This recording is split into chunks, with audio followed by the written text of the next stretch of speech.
근데 그때 2화 올리려고 했는데 왜 이렇게 딜레이 됐던 거예요? 일단은 너무 1분기가 바빠가지고 1분기에 얼마나 일을 열심히 했는가. 키보드, 마우스, 손가락 줄줄이 다 고장났어. 그래가지고 이제 내일은 드디어 휴가를 가는데 너무 설레고 기쁜 마음으로 지금 2화를 찍고 나서 공항에서 아이패드로 편집하려고 지금 1시간 반 있다가 녹음인데 지금 바로 이거를 딱 시작하는 아주 좋은 시간이죠. 여행은 어디로 가시나요?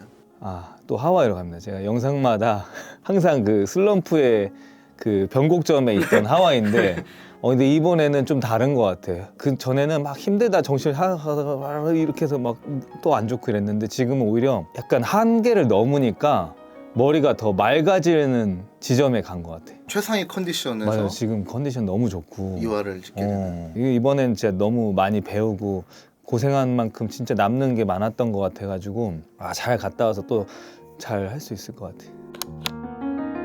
버릇처럼 좋았던 거에 대해서 말을 잘 못했던 것 같아. 말을 잘 아끼는 편이었는데 2화에 대해서 생각을 해보면서 그 당시에 느꼈던 좋은 경험들, 감사한 경험들을 좀 오늘 먼저 얘기를 하고 시작을 해야 될 것 같아. 일단 별이 빛나는 밤이 처음으로 히트된 타이틀곡이야. 작곡가를 한 지 10수년이 돼서야 뭔가 사랑 많이 받은 곡이었는데 이게 하게 된 계기는 막 이제 내가 뭐 예를 들면 난 마마무 작곡가야, 막 프로듀서 타이틀곡 할 거야 이런 게 1도 없는 상황에서, 그리고 또 심지어 나는 타이틀 작곡가에 대한 위시도 없었어. 원래 취향 자체가 막 10번 트랙에 잔잔한 거 좋아하기도 하고 아는 사람만 아는 띵곡을 하자 막 이런 주의도 있어가지고 그런 포지션이었는데 점점 이름도 좀씩 알려지고 찾는 사람도 늘어날 때쯤에 이제 도훈이 형이 항상 이제 내가 막 성우 방문을 훅 열듯이 쓱 들어오셔서 그냥 딱 앉는단 말이야. 그래서 이제 이말저말하면서 방에 한 8만 원짜리 기타가 하나 있었어. 딱 꺼내가지고 맨날 이렇게 쭈쭈쭈 하면서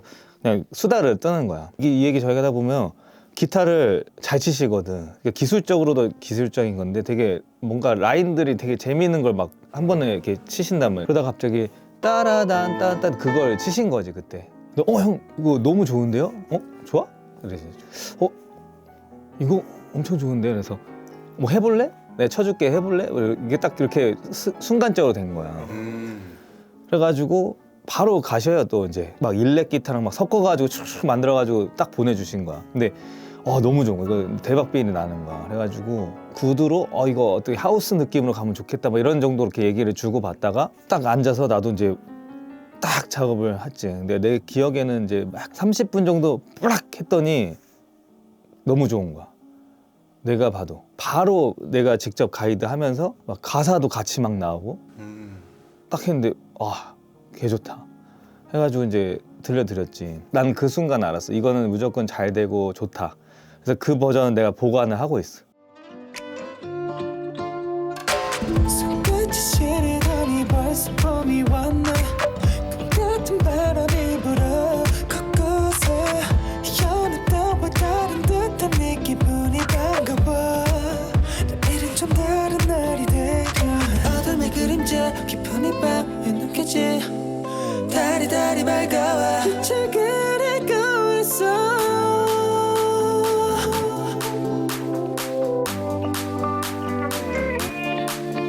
곱게 찢겨질 마음도 네가 그리운 밤도 지나가겠지.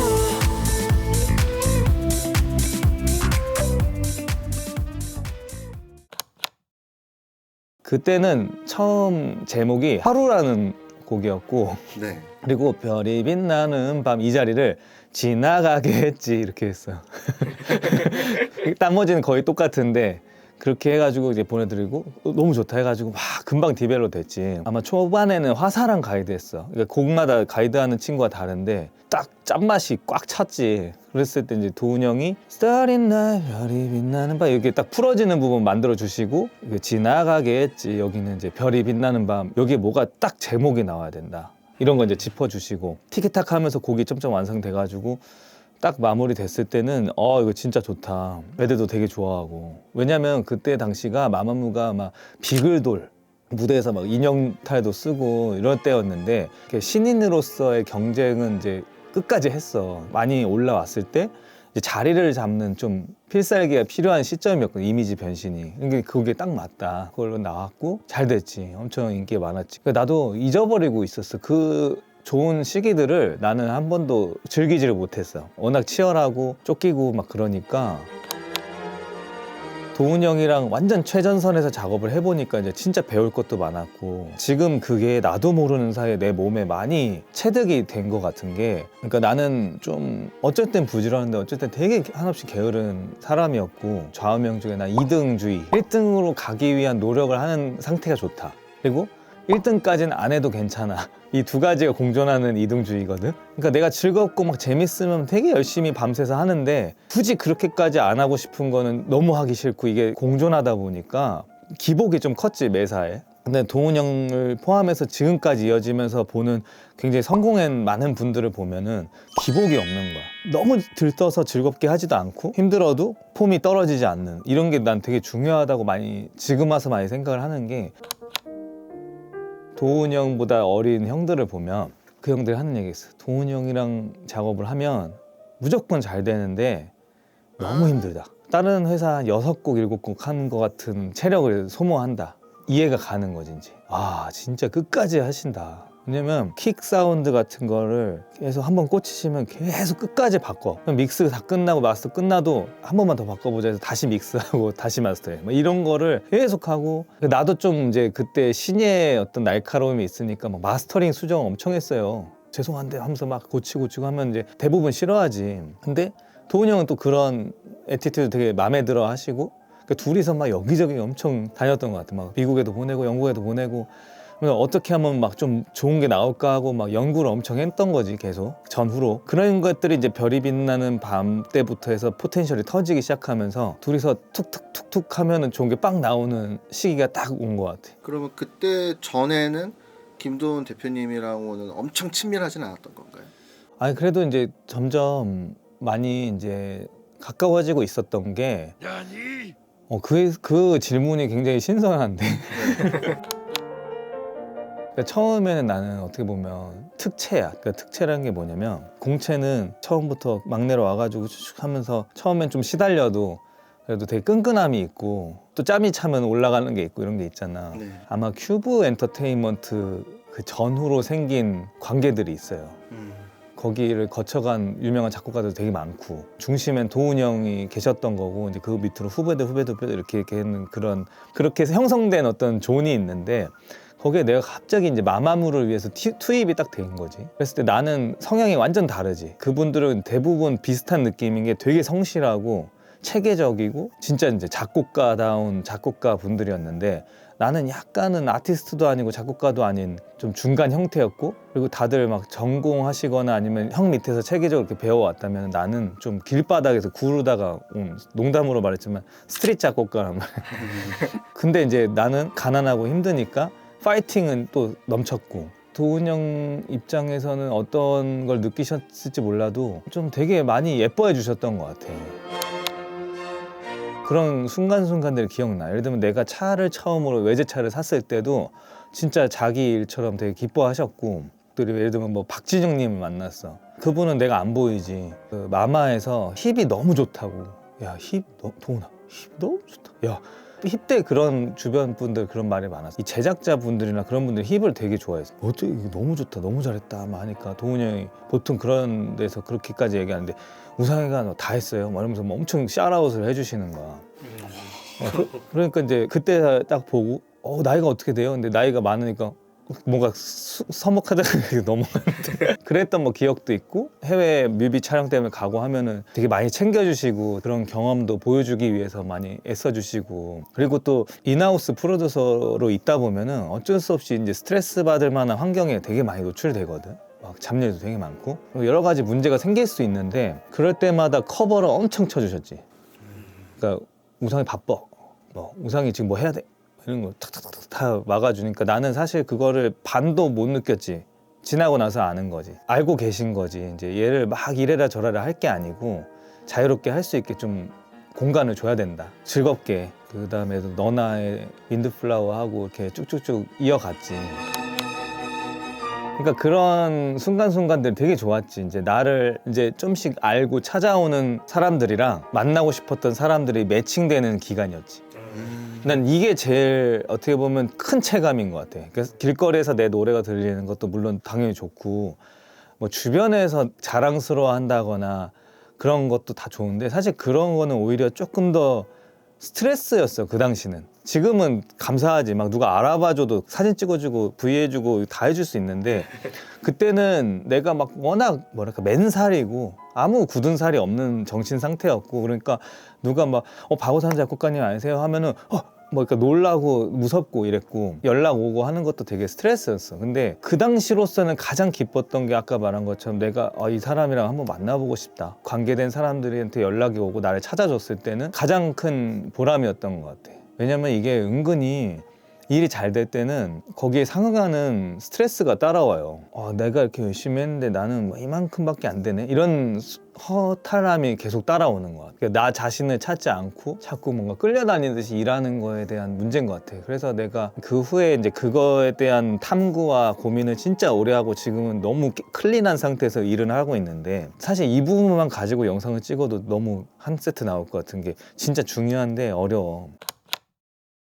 그래서 이제 그때는 문제가 일단은 그런 정신적인 것도 너무 나약했는데다가 밀린 일을 해치우듯이 하니까 몸이 상하고 과로하고 어제 무슨 일 있었는지 모르고 이걸 계속 반복하고 지내다 보니까 점점 이제 자각하지 못한 상태에서 페이스가 점점 떨어지는 거야. 처음에는 아까 말한 것처럼 도훈 형이 이거 해볼래? 뭐 해볼래 하기도 전에 이거 해볼까요? 하면 30분 만에 나오고 막 가사도 촥 써지고 막 테마도 생각나고 막 편곡 아이디어도 넘치는데 이게 한 하루 이틀, 일주일, 한 달 이렇게 걸리기 시작한 거지.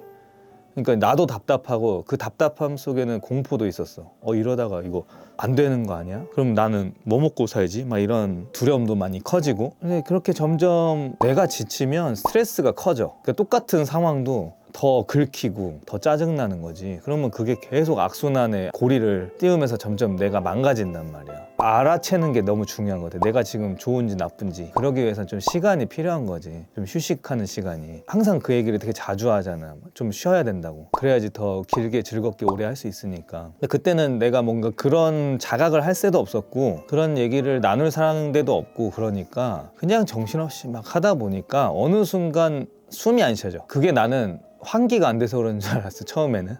그러니까 집에 있다 갑자기 막 문을 열어. 집에 산소가 없다. 여행 갔다가 자다 갑자기 깨. 공기가 없다. 그래서 막 제주도 가서도 갑자기 막 창문 열고 막 그랬어. 근데 내가 원래도 약간 자다가 숨을 오래 안 쉬다가 이런 게 좀 있었는데 그라데이션이니까 잘 눈치를 못 챈 거지. 내가 그게 공황인지를. 그러니까 숨이 안 쉬어지고 나면은 그 다음에 숨이 안 쉬어질 것 같아서 하면서 또 악순환이 걸리더라고. 그렇게 좀씩 안 좋아지다가 어느샌가 대인 기피도 같이 따라오대. 그게 뭐 공황인지 대인 기피인지도 또 모르니까 그냥 계속 아팠지. 좀 아프기 시작했는데 뭐 내가 또 어디가 아파도 병원을 안 가요. 이제 막 관계자분들이 한 2명까지는 괜찮은데 한 3분만 와도 이제 갑자기 호흡이 안 좋아져. 오셔가지고 작가님 이러면서 내가 이러니까 막 다음에 올까요? 뭐 이런 적이 되게 많았고. 그러니까 이제 회식 자리 아예 안 가고 마마무 콘서트 같은 데도 못 갔어. 이제 콘서트 음악이나 영상이든 막 만들고 하니까 그 점검차라도 가야 되는데 한 번은 이제 갔는데 또 그 답답한 숨을 못 쉬겠는 느낌이 와서 막 헐레벌떡 차 몰고 나오다가 막 사고도 나고 그랬었어. 이제 스트레스랑 체력적인 문제가 이제 뭐 복합해서 왔겠지. 근데 난 그게 뭔지도 모르고 지냈으니까 그렇게 안 좋아지고 마리아가 온 거지. 만들어야 될 시간이. 첫 본격 미니 앨범이잖아. 무조건 잘 될 것 같은 타이밍이고 멍청이가 잘 했었고 1위 했었고 화제성 높고 그러면 이 앨범 되게 잘 만들어야지 이 가수의 미래가 딱 생기는 타이밍. 다 죽었다 뭐 이런 파이팅이 아니고 저거 어떡하지? 이런 느낌이 훨씬 가까웠던 것 같아. 너무 이제 힘이 없고 막막하고 부담스럽다는 게 내 책임이 너무 큰 거? 좀 일임해주는 분위기였고 도훈 형이나 화사가 누구나 이제 그때 화사랑 작업하고 싶어 할 그럴 때인데 나만 딱 바라봐 줬을 때 근데 무조건 잘 될 앨범에 총대를 매면은 정말 그 누구 뒤에 숨고 싶어요 또. 사실 지나고 나면 정말 별것도 아니지만 당시 마음으로는 그게 굉장히 부담이 됐고 이제 스트레스는 너무 크니까 첫 번째로는 좀 회사 밖으로 나오려고 했었어요. 공간에 대한 문제 때문에. 스트레스도 스트레스인데 일단 공간이 너무 좁고 막 시끄럽고 그랬거든. 그때 막 이제 방도 좁은데 차음이 안 되니까 사방에서 베어풋에 그게 막 그냥 때리는 거야. 근데 난 방에서 녹음해야 되니까 너무 스트레스 받지. 그래서 처음으로 동훈이 형한테 저 작업실 좀 알아보고 싶다. 왜? 막 알아봐 주신 거지. 가지 말라고. 그래서 1층에 넓은 공간을 하나 해주시고 되게 고마웠어. 그런 것도 고맙지. 뻔히 다 안 좋은 공간 쓰는 거 아는데 옮겼는데 공간이 바뀐다고 해결됐던 건 아니었지. 그러니까 이제 거기서도 적응하느라고 아니면 또 부담해서 막 그래서 마리아를 작업하기 한 몇 달 동안 계속 고통만 받았어. 하나도 못하고 화사도 와서 이제 헛걸음 몇 번이나 하고 계속 뭐 두드려도 안 나오고. 그러니까 나도 그때 막 제일 많이 했던 게 동기부여 영상, 그래미 막 시상식, 막 가수들 인터뷰, 90년대 가수들 히스토리 막 이런 거 작곡가 인터뷰. 그때 동기부여 받을 수 있는 거 계속 보는 거야.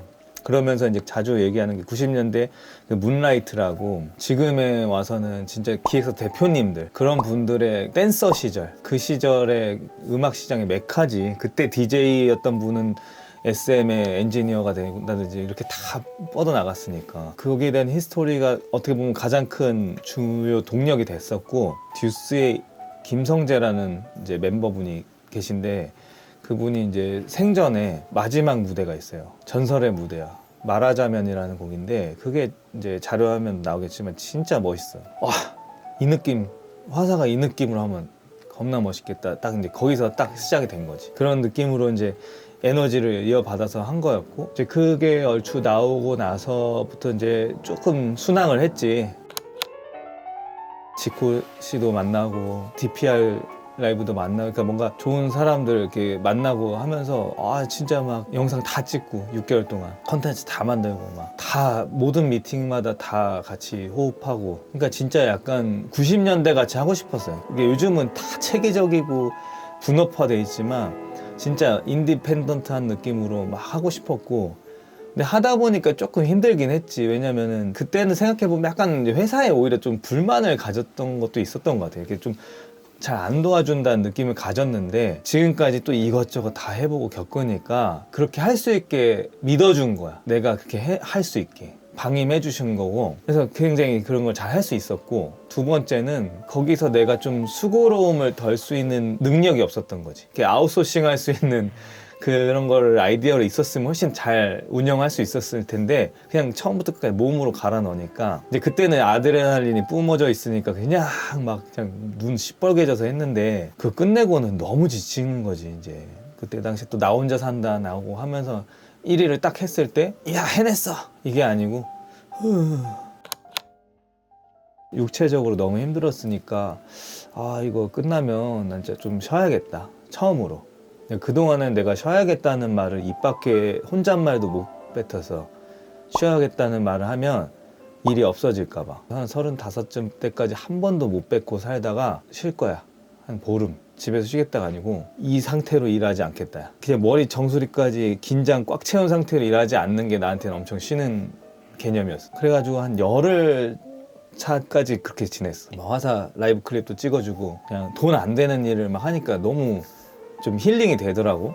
그 사람들이 얼굴 왜 이렇게 좋아 보이니? 처음 본다고. 혈색이 생겼다고 막 그런 말을 이제 열흘 동안 되게 많이 들었어. 내가 너무 즐거워 보이니까. 딱 열흘 차 되던 날에 이제 마마무 다음 앨범을 작업해야 되는 시간이 온 거야. 네. 근데 거기서부터 이제 뭔가 이제 진짜 어긋나기 시작한 거지. 내 컨디션이.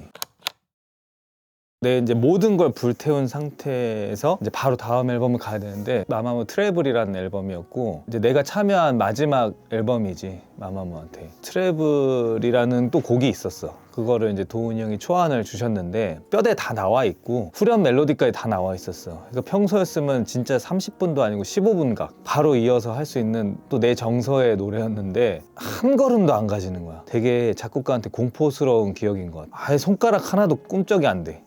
해야 되는데 그 마비된 것 같이 머리도 안 돌아가고 몸도 안 돌아가. 그러니까 한 일주일 됐을 때 도훈이 형이 왜 소식이 없어? 좀 더 해보겠습니다 하다가 한 달 가더라고. 그 한 달이 진짜 이제 완전 눈앞이 깜깜하지. 나도 이해가 안 가지. 왜 이렇게까지 안 돼? 그리고 너무 하기 싫어 막. 하기 싫은 막 엄청 그랬어. 혼자 소리 지르고 막 그랬어. 너무 안 돼가지고. 안 될 것도 아닌데 꾸역꾸역 어떻게 끝냈어. 그때라도 내가 형 저 이번에 이거 너무 힘들어서 못하겠습니다 해야 되는데 책임 반 욕심 반으로 더 했어. 이어서 작업한 게 딩가딩가란 노래였는데 그것도 되게 힘들게 했어. 막 편곡 버전도 막 바뀌고 믹스할 때쯤에는 그제서야 난 완벽하게 뻑이 났지. 느낌이 어떤 느낌이냐면 사춘기 아들 오상이 저 멘탈 나갔다 냅두라고 그런 느낌으로 돼가지고 도훈이 형이 알아서 정리를 다 하셨어요. 뭐 여러 가지가 겹쳐서 땅 터진 거야. 미루고 밀었던 번아웃이 이제 갈 때까지 간 거야. 톱니바퀴가 잘 굴러가다가 뭐가 하나 딱 꼈는데 더 돌리면 안 되고 이걸 한번 이제 오일도 넣고 이 사이에 낀 돌들도 좀 빼내고 해야 되는데 그냥 무시하고 계속 굴리다가 아예 부러져 버리는 상태 같아. 그러니까 이제 나는 완전히 네거티브해져 버렸지. 그러니까 나는 이제 항상 외로움을 잘 안 느끼고 입버릇처럼 하는 나는 킬리만자로의 표범이다. 그냥 혼자 고고하게 그냥 내 갈 길 가는 게 너무 좋아. 공동작업도 싫고 내 하고 싶은 대로 하고 살고 싶어 이런 게 되게 강했는데 막상 또 혼자 떨어져가지고 지내다 보니까 외로워졌나 봐. 1층과 지하 1층의 차이인데도 되게 많이 좀 멀어진 느낌도 있었고 그리고 또 1층에 이제 사랑방이 돼버리니까 여기가 대나무 숲이 됐어. 이 공간이. 안 그래도 평소에도 이제 나한테 고민 상담하러 오는 친구들이 많이 있는데 이제 회사에서 이제 뭔가 불만이 생길 때마다 찾아오는 공간이 돼버렸어. 힘든 걸 얘기하면 나는 또 필요 이상으로 그런 것들에 대해서 공감하고 근데 공감하고 이제 잘 얘기해 주는 게 카운셀링인데 나는 이제 문제가 힘든 얘기 들으면 내가 화가 나. 내일인 것처럼 내가 스트레스 받고 내가 화가 나니까 해결하고 슝 날아가는 감정이 아니라 내 안에서 계속 정립되고 쌓이는 거야. 그 어떤 회사나 당연히 다 문제가 있고 불만들이 생기지 않나. 구석탱이에 먼지가 모이듯이 내 마음속에만 그런 어떤 스트레스들이 계속 쌓이고 모이다가 나는 그냥 시커매져 버리는 상태 된 거야. 진짜 되게 안 좋았던 것 같아. 자주 막 혼자서도 자주 울었어. 이유도 모르고. 또 상실감도 많이 느꼈어 그때. 그러니까 내가 마마무 관련된 작업들이 점점 내 살처럼 느껴지기 시작했었거든. 진짜 산고의 고통이라는 말이 좀씩 느껴지다 보니까 너무 마음이 투영이 많이 되기 시작했었고 그러니까 나는 이 꽃들을 되게 정성스럽게 가꾸고 보살필 마음이 있고 의무가 있고 책임이 있지만 이 화단이 내 거가 아니라는 것도 알고는 있었는데 이게 내가 원하는 방향이 아니고 내가 아름답게 생각하는 방향이 아닐 때마다 누가 막 그걸 짓밟는 느낌이 나고 굉장히 고통스럽더라고. 지금 와서 보면 그런 시점은 온전히 자기 거를 만들어야 될 시간인 것 같아. 지금 와서 생각을 해보면은 좀 더 건강하게 내 화단을 하나를 좀 작게라도 만들어서 가꾸는 시간들을 가졌으면 훨씬 건강했을 수도 있는데 이게 너무 남의 집 화단에 의미를 깊게 들어가 있던 거지. 그러니까 이제 사소한 걸로도 스트레스를 굉장히 많이 받고 애착도 많이 막 억지로 지우려고 하고 막 그러다가 보니까 아까 말했던 것처럼 아 진짜 작아도 내 화단을 좀 만들어야겠다는 생각을 이제 하기 시작했고 그래서 이제 내가 이 환경을 바꾸고 뭔가를 다시 해야지 제대로 좀 앞으로도 살아갈 수 있겠다. 그래서 더불어서 그 당시에는 작곡가로서도 이제 위기감이 되게 많았던 게 주변에서도 사람들이 많이 찾아오셨어. DM을 한다든지 해가지고 이제 사람들 오면 깜짝 놀라지. 내가 다 죽어가고 있으니까 왜 이렇게 사색이 돼 있냐. 그 당시에 내가 자주 했던 말은 지금 이 음악 대중음악 작곡가로서는 비전이 없다 뭐 이런 정도였어. 왜냐면 그때 이제 막 변화의 초입이었어. 이제 능동적으로 일할 수 없는 환경이 더 짙어지고 있었고 나는 그 능동성을 굉장히 중요하게 여기는데 점점 작곡가들은 이 부품을 만들어서 이렇게 협조해서 서비스해야 되는 포지션으로 바뀌고 있었고 퍼블리싱 많아지고 팀 단위가 더 확산되고 개개인의 창의성이 발휘되기 되게 어려운 환경이 이제 점점 생기고 있었고 두 번째는 이제 바이럴이 굉장히 성행했잖아. 지금 와서야 이제 어떤 필연적인 변화라고 생각을 하지만 그 당시에는 굉장히 못마땅했지. 그런 바이럴이라는 개념에 대해서 이 컨텐츠에서 그러니까 인기가 많아 보여서 인기가 많아지는 이런 류의 이제 홍보 방식이 크리에이티브한 영역에서는 굉장히 힘들어질 거라는 생각도 들었거든. 그래서 이 변화 속에서 나도 사실은 아까 말했던 것처럼 내 화단을 갖고 와야겠다고 마음은 먹었지만 사실 뭘 어떻게 어디서부터 여기에 부딪혀서 나가야겠다, 뭘 해봐야겠다는 있었어도 무엇을 어떻게까지는 없었지. 이제 레퍼런스를 많이 찾았을 때 AOMG라는 그 회사의 그런 시작점들, 크리에이티브한 사람들이 모였을 때 뭔가를 할 수 있는 거에 대해서 좀 관심을 갖고 봤지만 사실 그걸 관심 있게 보면 참 더 어렵다. 먼저 내가 원하는 방향으로 가 있는 사람들이 자리를 다 잡아놓은 그 씬에 내가 또 간다는 생각을 했을 때 내가 되게 작아지거든. 사실 RBW에 있을 때 말년병장이잖아. 너무 편하고 좋은 거야. 진짜 다 커버해주고 내가 원하는 대로 다 해줄 수 있는 환경이야. 내가 하고 싶은 만큼 일할 수 있고 그냥 모두가 나를 되게 좋아해주고 아껴주고 인정해주는 환경인데 내가 뭔가를 개척하고 새로 나아가려면 거의 대부분 없어질 거란 걸 막연하게 알고는 있었어. 근데 이제 어쩔 수 없었지 그때는. 그래서 일단 그냥 밑도 끝도 없이 크루 모집을 했지만 내가 생각하는 크리에이티브한 모임이라기보다는 99.9%의 작곡가 지망생 분들의 연락이 왔었고 그래도 거기서도 이제 꽤 많은 관계들이 생기고 여기까지 왔지만 그렇게 해서 회사를 이제 나가게 됐지. 근데 나갈 때쯤에 관심 있게 보는 사람들이 많았으니까 자연스럽게 이제 스카우트 제의도 있고 하니까 고민을 이래저래 하다가 내가 아까 말했던 것처럼 아무것도 모르잖아. 뭐 경영, 이 작곡가 외에 다른 업무에 대한 이해가 너무 없으니까 CJ에서 좀 배워보면 좋겠다. CJ는 굉장히 많은 인프라가 있으니까. 그래서 프로듀서로 계약을 해서 오게 되는 거지.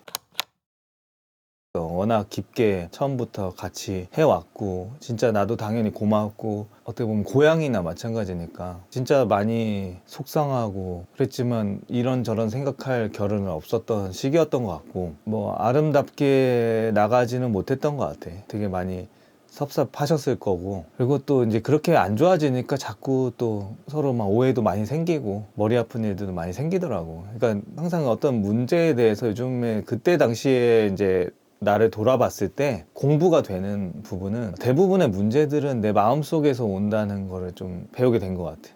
그러니까 같은 문제라도 그 문제를 얼마나 용기 있게 직면해서 해결하고 대화할 수 있는가 그거에 따라서 그 문제의 무게가 너무 달라지니까 지금은 나도 많이 단단해지니까 아무런 논리가 통하지 않는 상대를 만났을 때는 제외하고는 극한의 공포와 두려움과 압박이 있더라고 해도 용기 있게 해야 될 말을 하고 정리할 수 있는 기계가 생겼다고 해야 될까? 그래서 이제 아쉽게도 나의 고향 같았던 RBW에서 나오고 이 CJ 웨이컨에 오면서 새로운 다음 챕터의 시작이 되는 거지.